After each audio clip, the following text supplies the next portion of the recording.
लोवा गई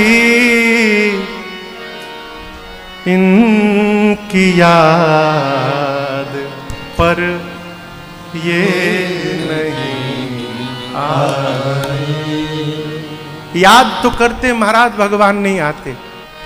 ऐ भगवान का ना उनका काम है, याद करना अपना काम है। हम अपने काम के बारे में नहीं सोचते और दिन रात उनके बारे में ही सोचते। उनको आना चाहिए, अरे उनको आना चाहिए, नहीं आना चाहिए वो जाने, हमको क्या करना है हम ये करते रहेंगे। उनका मन आए, उनका मन न आए, अरे भगवान न आ रहे हैं, उनकी याद आ रही है, यही जीवन के लिए बहुत है, बहुत है। उद्धव जी गए गोपियों के पास, कन्हैया ने मथुरा से भेजा, उद्धव जी गए गोपियों को समझाने के लिए। तो बोले क्यों रोती हो, क्यों रोती हो? बहुत दूर नहीं है, कृष्ण मथुरा में है। मुश्किल से कितना किलोमीटर होगा वो? 15 किलोमीटर। ये वहीं के हैं इसलिए पूछ रहा हूं इनसे। 15 किलोमीटर। कृष्ण ने कहा गोपियों से जाओ, मथुरा में कृष्ण है, जाकर मिल लो, क्यों रोती हो? गोपियों ने कहा नहीं मिलना। क्यों? जो आनंद कृष्ण के वियोग में रोने से प्राप्त होता है, वो कृष्ण को प्राप्त करके भी नहीं प्राप्त होता, इसलिए नहीं मिलना। बस याद करना है, याद करिए। तुलसीदास सठ ते ही भजो, कैसे? छाड़ी कपट जंजाल। अहिल्या जी को गति देने के बाद भगवान गंगा जी में स्नान किए, दान पुण्य का संकल्प लिया है। कहीं भी नदी में स्नान करिए तो कुछ दान करने का स्वभाव बनाइए। कितना महाराज? जितना बन सके। 10 रुपया बन रहा है 10 रुपया करिए, 5 रुपया बन रहा है 5 रुपया करिए, लेकिन देने का स्वभाव बनाइए। नदी में, तीर्थ में जो पुरोहित है, और एक बात कहे, पुरोहित में जो देवता है वो जो बोल रहे हैं सब मंत्र है। अब वहां जाकर अपना ज्ञान ना बाकी है, क्या सही मंत्र बोलो ना। तो पुरोहित में गंगा तट पर बैठे हैं, नदी के किनारे बैठे हैं, और वहां वो जो बोले सब सही। श्रद्धा रखिए और संकल्प कराकर जितना सामर्थ्य हो दीजिए। राम जी के पास रुपया नहीं था तो राम जी ने कैसे दिया? यहां गोस्वामी जी ये नहीं कहते कि राम जी ने दिया, गोस्वामी जी कहते मुनियों को प्राप्त हुआ, विविध दान मही देव न पाए, ब्राह्मणों को मिला लिखा है, राम जी का देना हुआ नहीं लिखा।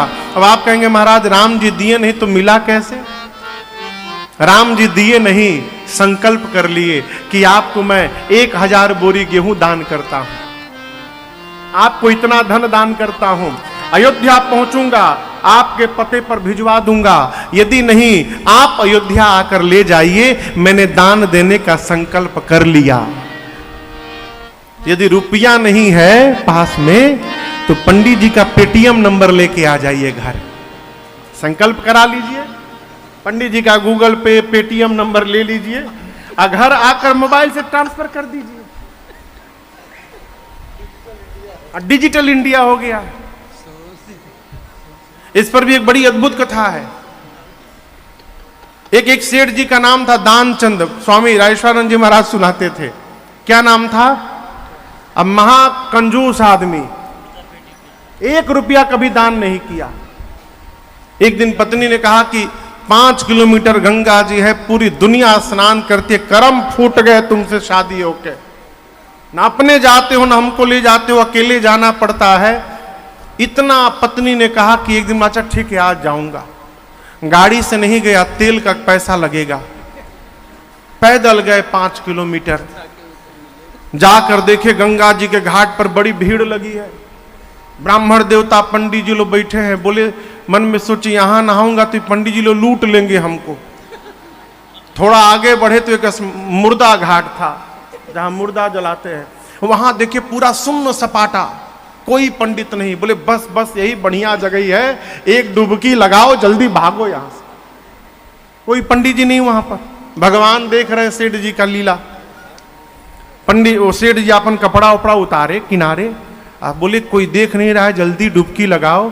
जैसे गंगा जी में जाके डुबकी लगाए और लगा कर देखते हैं भगवान एगो पंडित जी का रूप धारण करके और जहां कपड़ा खोले थे वही खड़े हो गए। जैसे डुबकी लगाए भगवान बोले यजमान का कल्याण हो यजमान का। बोले तुम कहां से चले आए? बोले मैं यहीं रहता हूं, अभी तो नहीं थे। बोला मैं इधर उधर गया था, उधर बहुत भीड़ है ना, खाली मुझे बहुत पसंद है। और आप जैसे एक दान चंद आ जाते। बोले मेरा नाम कैसे पता तुमको? आप दान चंद हैं। आप जैसा कोई एक भी यहां पर स्नान करने के लिए कोई जीव आ जाता है, 1 महीने की मेरी व्यवस्था करके चला जाता है। क्यों इधर उधर भटकना? मैं संतोषी महात्मा हूं। अब वो सेठ सोचे अब क्या करूं। भगवान ब्राह्मण बन के बोले संकल्प करिए। तो 2 रुपए का संकल्प किया। अब बोला कि अभी पास में है नहीं, बाद में कभी घर से आकर ले जाइएगा। भगवान संकल्प करा दिए। सेठ जी पैदल गए, थक गए एकदम। पत्नी ने पूछा कैसा अनुभव रहा? कैसा अनुभव रहा? जान बचाकर भागा हूं, 2 रुपए वो भी संकल्प किया हूं। अभी बोल के जैसे बैठा तब तक कान में आवाज आई यजमान का कल्याण हो। पत्नी गई आकर बोली किसी पंडित जी को 2 रुपए का संकल्प कराए हैं क्या? बोला आ गए क्या यहां पर इतनी जल्दी? बोले कि जाकर बोल दो बीमार हो गए हैं। जाकर बोलो बीमार हो गए सेठ जी। पत्नी गई, बोली वो तो बीमार हो गए। भगवान बोले मेरा जजमान बीमार हो गया, अब उनके स्वास्थ्य लाभ की मंगल कामना करने के लिए मैं यहां पूजन करूंगा। वहीं बैठ गए भगवान। गई जाकर बोली अरे वो तो पूजा करने बैठ गए आपकी मंगल कामना के लिए। अरे जाके बोल दो मर गया। पत्नी जाके बोली रोते रोते नाटक करके गए।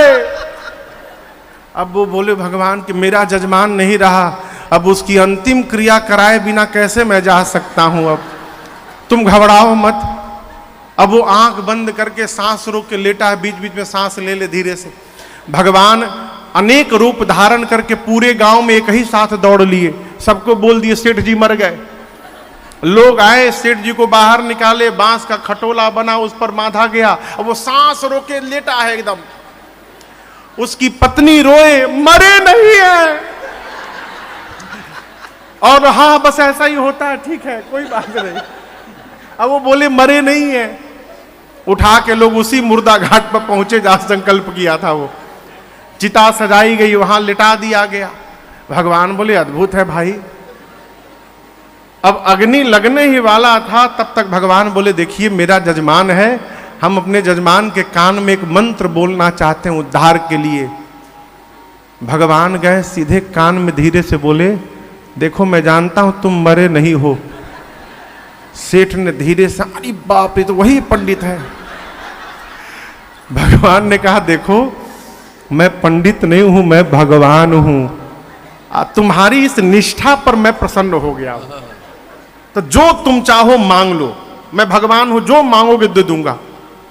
धीरे से आंख खोल कर बोला भगवान है जो मांगूंगा देंगे ना? जो मांगो अभी दूंगा। 2 रुपए का संकल्प किए थे माफ कर दीजिए उसको आप। बोले जाओ माफ कर दिया, उठो अब।